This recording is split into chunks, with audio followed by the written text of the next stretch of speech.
राज हॉटेलमधून बाहेर पडला. काही कॉन्स्टेबल त्याच वेळी हॉटेलमध्ये शिरताना राजने पाहिले आणि कार सुरू करून तो सुसाट पळून गेला. तर नमस्कार, मी अवतार संगीता आणि तुम्ही ऐकत आहात माझी दीर्घकथा मालिका साथ दे तू मला. तर या कथेचे तुम्ही 16 भाग ऐकलेले आहेत आणि आजचा आहे हा भाग 17वा. तर लगेचच आपण कथेला सुरुवात करूया. जे कोणी आपल्या चॅनलवर नवीन आहेत त्यांनी अगोदर आपल्या चॅनलला सबस्क्राईब करा. सबस्क्राईबच्या बेल आयकॉनवर क्लिक करा, जेणेकरून माझ्या कथेचे पुढचे भाग लवकरच तुम्हाला ऐकायला मिळतील. इतरही बरेचसे व्हिडिओ मी टाकत असते ज्याच्यामध्ये स्पर्धेंची माहिती असते किंवा इतर कार्यक्रमांची माहिती असते. तर नक्कीच तुम्ही चॅनलला सबस्क्राईब करा आणि हा व्हिडिओ जर आवडला तरच पुढे लाईक आणि शेअर करा. तर सुरू करूयात साथ दे तू मला भाग 17. तर राज हॉटेलमधून पळाला आणि कार घेऊन तो सुसाट निघून गेला, कारण हॉटेलवरती धाड पडली होती. इन्स्पेक्टर देवदत्त हॉटेलमध्ये आला. त्याने मॅनेजरला सगळ्या रूम दाखवायला सांगितल्या. मॅनेजर एक एक करत सगळ्या रूम दाखवत होता. तसे कॉन्स्टेबल त्या रूमची झडती घेत होते. सगळे हॉटेल चेक केले, पण त्यात काहीही वेगळं संशयास्पद सापडले नाही. इन्स्पेक्टर, तुम्हाला चुकीची टीप मिळाली असेल. कोणीतरी मस्करी केली तुमची, हॉटेल मॅनेजर म्हणाला. देवदत्त मग तिथून बाहेर पडला. हॅलो, अहो मी काहीच केले नाही आहे. मी पुण्याला कामासाठी आले होते. त्या हॉटेलमध्ये उतरले होते, आर्या पोलीस चौकीतल्या पोलिसाला सांगत होती. राधा सीमा आर्याकडे बघून फिदी हसत होत्या. त्यांनाही पोलीस चौकी वगैरे काही नवीन नव्हते, पण आर्याला अशी घाबरलेली बघून त्या तिची मस्करी करत होत्या. इन्स्पेक्टर देवदत्त चौकीत आला. त्याने कॉन्स्टेबलला आर्याला लॉकअपमधून बाहेर काढायला सांगितले. देवदत्तने आर्याची चौकशी केली होती. हॉटेलमध्ये तिचे आधार कार्ड प्रूफ होते. ती फक्त हॉटेलमध्ये राहायला आली होती. आर्याला एका पेपरवर साईन करायला सांगितले आणि तिला त्याने सोडून दिले. आर्या चौकी बाहेर आली. समोरच तिला राज दिसला. तसा राजने तिला बाजूला ये असं खुणवलं. तू इथे काय करतोस राज? आणि हे पोलीस विनाकारण मला इथे घेऊन आले. आर्या, पोलिसांना टिप मिळाली होती की त्या हॉटेलमध्ये ज्या कॉलगर्ल्स आहेत त्यांच्याकडे ड्रग्ज आहेत, म्हणून पोलिसांनी धाड टाकली. ओ नो, मग माझ्या बॅगमधले ते पाऊच नक्की सापडले असणार त्यांना, आर्या म्हणाली. नो आर्या, मला ही बातमी समजली तसा मी तडक हॉटेलवर गेलो. तिथे तुझ्या नावाने रूम बुक होती. मॅनेजर आपला माणूस आहे, त्याने तुझ्याबद्दल सांगितले. मग मी तुझ्या रूममध्ये जाऊन ते पाऊच माझ्याकडे घेतले, राजने सांगितले. ओ गॉड, थँक्यू राज. मला हॉटेलपर्यंत सोडशील का? माझा मोबाईल पण सोबत नाही माझ्या. हो सोडतो, चल. राज मग आर्याला घेऊन आपल्या कारमध्ये बसला. इकडे इन्स्पेक्टर देवदत्तला एक कॉल आला. तसे त्याने राधा, सीमा आणि त्याच्यासोबत असणाऱ्या मुलींना देखील सोडून दिले. अक्का चौकीत आली होती. जे त्या मुली होत्या राधा, सीमा, त्यांची ती बॉस म्हणजे अक्का होती, ती मेन होती. ती चौकीमध्ये आली त्यांना सोडवायला. ए चिकने, फिर से हमें ऐसे लॉकअप में नहीं रखने का, नहीं तो बहुत महंगा पड़ेगा तुमको, सीमा देवदत्तकडे बघून म्हणाले. आज तुम्ही सुटलात, पण मला माहीत आहे तुमच्या धंद्याच्या नावाखाली अजून काय काय चाललंय ते. मी ते नक्की शोधून काढेन, देवदत्त म्हणाला. राजने मग आर्याला हॉटेलजवळ सोडले. तिचे ते पाऊचही तिला परत दिले. आर्या, सांभाळून राहा, ते पाऊच जपून ठेव. हो राज, डोंट वरी, मी आजच माझ्या घरी परत जाते.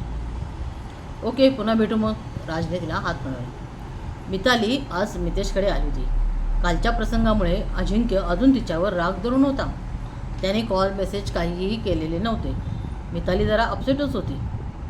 मिताली, मला बोलायचं आहे तुझ्याशी, मितेश तिच्यासमोर बेडवर बसत म्हणाला. हां बोल ना मितेश, काय सांगायचं आहे तुला? मिताली, जवळजवळ आता 6 महिने होत आले तू माझ्यासाठी इथे येतेस, माझी ट्रीटमेंट करते आहेस. मितेश, ते माझं कामच आहे, यात वेगळं काही मी करत नाही. तेच मिताली, तू तुझे एफर्ट्स वाया घालवत आहेस. व्हॉट? काय बोलतोस तू मितेश? वाया घालवत आहे म्हणजे? Mitali, frankly to say you, मी इथून पुढे कधीही लिखाण करणार नाही. सो तू तुझा वेळ माझ्या मागे वाया घालवू नकोस. Mitesh, are you crazy? तू एक टॉपचा बेस्ट सेलर ऑथर आहेस, समजते का तुला? इथंपर्यंत येण्यासाठी तू तुझे कष्ट, वेळ, तुझी हुशारी, तुझी कल्पना, तुझी शक्ती सगळं पणाला लावलं आहेस. कितीतरी दिवस आणि रात्री तू लिखाणावर मेहनत घेतली आहेस, ती अशीच वाया जाऊ देणार आहेस का? मी खूप साऱ्या तुझ्या स्टोरीज वाचल्या मितेश, खूप सुंदर आणि जीव तोडून लिहितोस तू आजही लोकांना हवा आहेस. तुझे फॅन्स तुझ्या नवीन कादंबरीची आतुरतेने वाट बघत आहेत. प्लीज असा विचित्र निर्णय घेऊ नकोस, पूर्ण विचार कर मितेश. लिखाण तुझं पॅशन आहे, ते असं संपवू नकोस. तू लिहिला नाहीस तर जगू शकणार नाहीस. मला जगायचंच नाही आहे मिताली. हे ऐकून मितालीने एक जोरदार थप्पड मितेशला लगावली. मितेश रागाने तिच्याकडे बघत होता. जगायचं नाही? ओके, जा आत्ता जाऊन जीव दे. तुझ्या माघारी तुझे वृद्ध आईबापही मग आत्महत्या करतील. तुला त्यांच्यासाठी पण नाही जगायचं ना? खुशाल जीव दे. कोण कुठली ती मूर्ख मुलगी, ती आरामात आपलं आयुष्य मस्त एन्जॉय करते आहे आणि तुला मरायचं आहे ना? नको तू लिहू, तू काहीच लिहू नकोस. नाही, तुझी तेवढी पात्रता पण नाही आहे मितेश. तू बरोबर बोललास. मी फुक्कड माझा वेळ, माझी मेहनत तुझ्या पाठी वाया घालवते आहे. Okay, good bye Mitesh. उद्यापासून ही डॉक्टर मिताली तुझ्या घरात पाऊल टाकणार नाही. मिताली आपल्या डोळ्यात अश्रूंचा महापूर घेऊन तडक मितेशच्या रूममधून बाहेर पडले. मितेश हताशपणे बसून राहिला. आपण काय बोलून गेलो हे त्याला समजत नव्हते. मितेश, अरे ही मिताली अशी का पळत गेली? आई त्याच्या रूममध्ये आली होती. काही नाही आई, मी तिला म्हणालो की आता मला ट्रीटमेंटची गरज नाही, तू नाही आलीस तरी चालेल. मितेश, तू अजून काहीतरी तिला मनाला लागेल असं बोललं असशील. तिच्या डोळ्यात पाणी होते. आई, तेवढंच बोललो मी. मितेश, अरे 6 महिने झाले रोज ती पोरगी आपलं हॉस्पिटलमधलं काम संपवून आपल्याकडे यायची. तुला तिने या रूमच्या बाहेर काढले, तुला बरे केले, माणसात आणले आणि तू तिच्याशी असा कृतज्ञासारखा का वागलास? मला माहीत आहे मितेश, तू नक्की काहीतरी तिला बोलला आहेस. तुझ्यासाठी तिने खूप मेहनत घेतली होती. तू असं तिला दुखवायला नको होतंस. इतकं बोलून आई खाली निघून गेली. मितेश बेडवर पडून राहिला. मितालीचे शब्द त्याच्या मनात घोळत होते, डोक्यात गोंधळ माजवत होते. मिताली घरी आली. ती खूप हर्ट झाली होती. मितेश फार चुकीचे बोलून गेला होता. त्याने मरणाची भाषा केली हे तिला अजिबात आवडले नाही. तिने मग रागात त्याला थप्पड मारली. मी चूक केली का? त्याच्यावर हात उचलायला नको होता का? माझा काय अधिकार मितेशवर? कोणत्या नात्याने मी त्याच्यावर हात उचलला? मिताली विचार करत बसली होती. अजिंक्यही अजून रुसून बसला होता. त्याला कॉल करावा असं तिच्या मनात आले. तिने त्याचा नंबर डायल केला. 4-5 रिंग झाल्या पण अजिंक्यने कॉल घेतला नाही. मिताली सकाळी हॉस्पिटलला आली. आज तिचा कामात पण मूड नव्हता. डॉक्टर कार्तिकने मितालीला केबिनमध्ये बोलवले. मिताली त्यांच्याकडे गेली. मिताली, मितेश आता कसा आहे? काही सुधारणा? हो सर, मितेश आता पहिल्यापेक्षा बरा आहे. बाहेर वगैरे फिरायला येतो तो. जेवण औषध सगळं वेळेवर घेत असतो. गुड. त्याने त्याच्या कामाला सुरुवात केली का? पुन्हा तो त्याच्या रुटीन लाईफमध्ये आला का? नाही सर, अजून त्याने कामाला सुरुवात नाही केली. मग तू त्याला इन्स्टिट्यूट कर. डॉक्टर आहेस ना तू? डॉक्टर ते मुद्दाम या टोनमध्ये बोलत होते. हो सर, मी प्रयत्न करेन. प्रयत्न नको, मला रिझल्ट हवा आहे मिताली. आज मी एक नामांकित मानसोपचार तज्ज्ञ म्हणून ओळखला जातो. या शहरात माझं एक नाव आहे.